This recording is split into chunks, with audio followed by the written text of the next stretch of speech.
Panoorin natin mga ka-eye-boxing ang highlights ng naging laban ni Iman Bacosa. Si Iman Bacosa ay lumaban noong October 29, 2025 sa Araneta Coliseum. Lumaban siya bilang undercard sa 58th anniversary ng Trilla in Manila na inorganisa mismo ng kanyang amang si 8th Division World Champion Manny Pacquiao. At sa labang ito ay makakalaban niya sa ibabaw ng luna ang kapwa batang boksingero na si Nico Salado. Bago ang laban mga ka-eye-boxing, itong si Nico Salado ay may professional boxing record na mayroong 2 panalo, may nag-iisang talo, may isang draw at may isang panalo by way of knockout. Samantala si Iman Bacosa ay may undefeated professional boxing record na mayroong 6 na panalo, wala nga itong talo, may isang draw at may 4 na panalo by way of knockout. At ito ay 6 rounds bout mga ka-eye-boxing sa lightweight division. Panoorin natin ang highlights ng laban.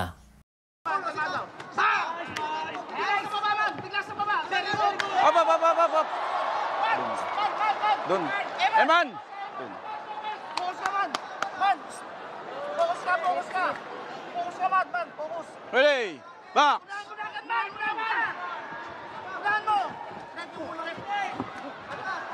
Bawal sa likod ha, bawal. Tama na siya naman, kumpilahan siya. Box. Kabilaan man, kabilaan. Patuloy tayo mo. Man, okay na man. Okay na, back. Bali, bigla.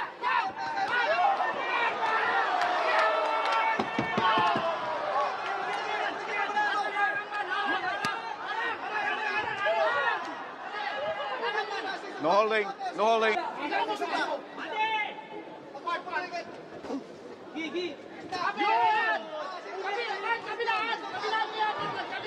No holding.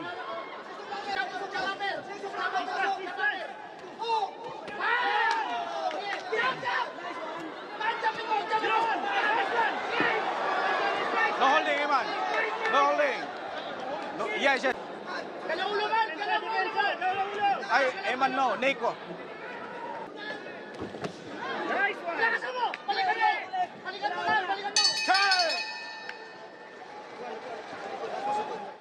Sa tingin ko ay nakuha ni Iman Bacosa ang round 1. Tumama ang kanyang kaliwat kanang kombinasyon pero medyo mababa po ang kanyang depensa. Napakadelikado na tamaan ito ng mga hooks na binibitawan ng kanyang kalabang si Nico Salado.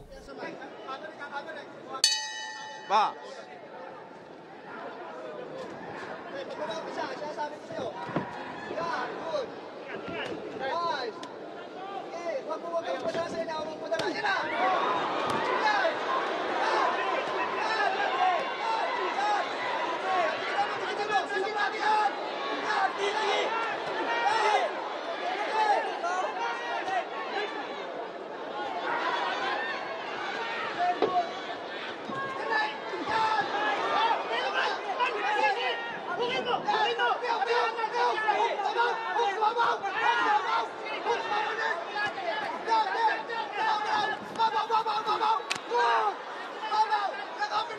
Break, stop. Back.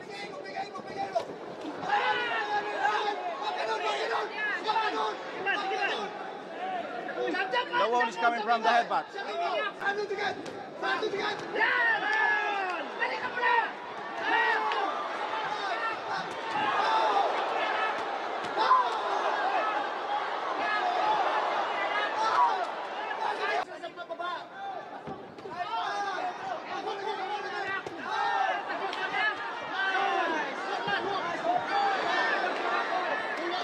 Stop. No punch. Back.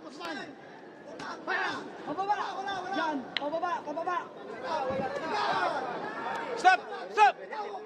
Ready. Back. That's it. Stop.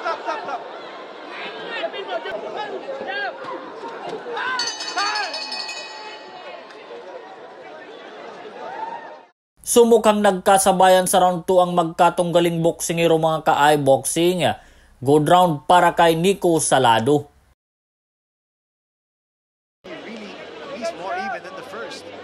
Nico, wala Stop given time. to Bacosa. Salado, rather. A little bit of swelling there on the top of Salado's left eye, developing because of all of those right connections. Here's Salado once more. Let's see what he does here as he makes his adjustment. Salado once more. A minute gone here. Here in round number 3. Moving Salado. Get inside, punching him. He keeps getting time as he tries to come in, Quinito. Ulo, ulo. I remember when Bacosa turned pro back in 2023 in his first professional fight. He was held to a split. Wild swing by Salado again because of that reach disadvantage. That's a good adjustment on the part of Salado. All anticipated by Bacosa. So it caught Bacosa by surprise, throwing it left. 3 rounds done here so far at the Smart Arena Coliseum.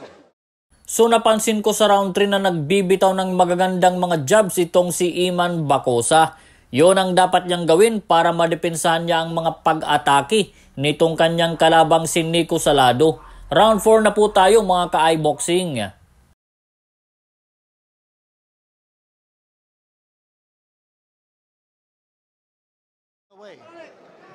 Here we go, round number 4. Again, the aggressor is Salado.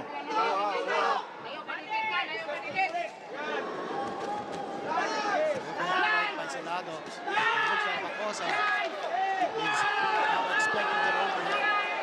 Right. He's got his left hand up high now to protect it. Trying to find his hands. Look at Bacosa. A series manages to connect. That could be very damaging. Again, successive lefts. Connecting big punch, Quinito. We go once more with Salado crowding Bacosa for holding, and here he comes once more. He's got to attack, that's what he's doing, but again, he's going to get a warning there for leading with his head. Where it should be.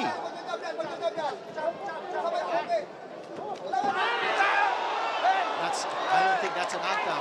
That's a slip. They call, and did they call a knockdown? Oh yes, he's going to get a count. So another knockdown scored here by Bacosa. I thought that might have been a slip. I also thought that Bacosa threw a punch while Salado was down. Correct. And here we go once more. Right. And Salado doing the right thing. He needs to be able to just have one lucky punch that could end this fight and swing it to his favor. Because Bacosa, 2 more coming up after this one. Again, a wild swing by Salado. And good defensive posture here by Bacosa, ducking under that right swing. Ayon, nabilangan po dito ang kanyang kalaban na si Nico Salado pero medyo hindi po malinaw kung legit knockdown iyon. Tumama nga ang kaliwa doon ni Bacosa pero parang naitulak o kaya ay nadulas si Nico Salado.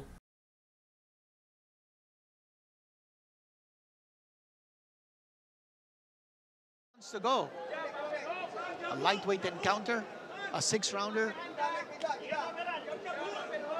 Both fights ahead for these 2 gentlemen. And Bacosa is measuring his opponent now. That time he connects with the left. So again, you see Salado just trying to come in as quickly as he possibly can. As Salado was coming through, here's more jabs. And that's exactly what Bacosa needs to do. To stave off the charging side. Looks like Salado's willing to take those jabs as long as he can throw that haymaker that he hopes to connect. Couple of lefts once again. And he keeps poking Salado with that left jab. And it stymies the momentum of, because that left jab keeps on keeping him away from Bacosa. Wild right hand coming from Salado. No, Salado. That numerous warnings already. Salado looks like a toy bulldog. Big. And he goes down, he just gets again. Throw that left jab. The dangerous thing about the posture of Bacosa is that as he throws his left jab, but it doesn't seem that Salado can try to take advantage. Succession of blows once again. Oh, that's a rabbit punch. thrown there by Salado. And that's not illegal. Final 10 seconds. Another left jab connected there by Bacosa. Once more, Salado looking very, very desperate. He launches his attack. And of round number 5, this could go the distance. Lalong nagiging agresibo dito si Nico Salado pero hindi makatama-tama ang kanyang mga suntok. Magandang depensa para kay Iman Bacosa. Good round para kay Iman Bacosa. So round 6 tayo mga ka-iBoxing. Well, this fight is not yet over. We've got 3 more minutes to go. Bacosa fighting out of the MP Boxing Gym in General Santos City. While Salado is from Tuero Bacoor. Swings there by Salado. Such a dangerous fighter. As I mentioned earlier, if you look at those swings, Well, he does have power in that right hand. The big question is, can he handle it? good head movement there by Bacosa. A minute gone here in our final round. And again, just plowing in is Salado. And you've got Bacosa in that right hand. Salado pushing his in. Salado found himself almost outside of the ring. Salado found himself almost outside of the ring, in between the hips.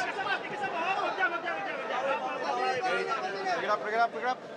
Approaching the 1 minute mark here of our sixth and final round. He ducked underneath that blow, but you can't duck below the waistline.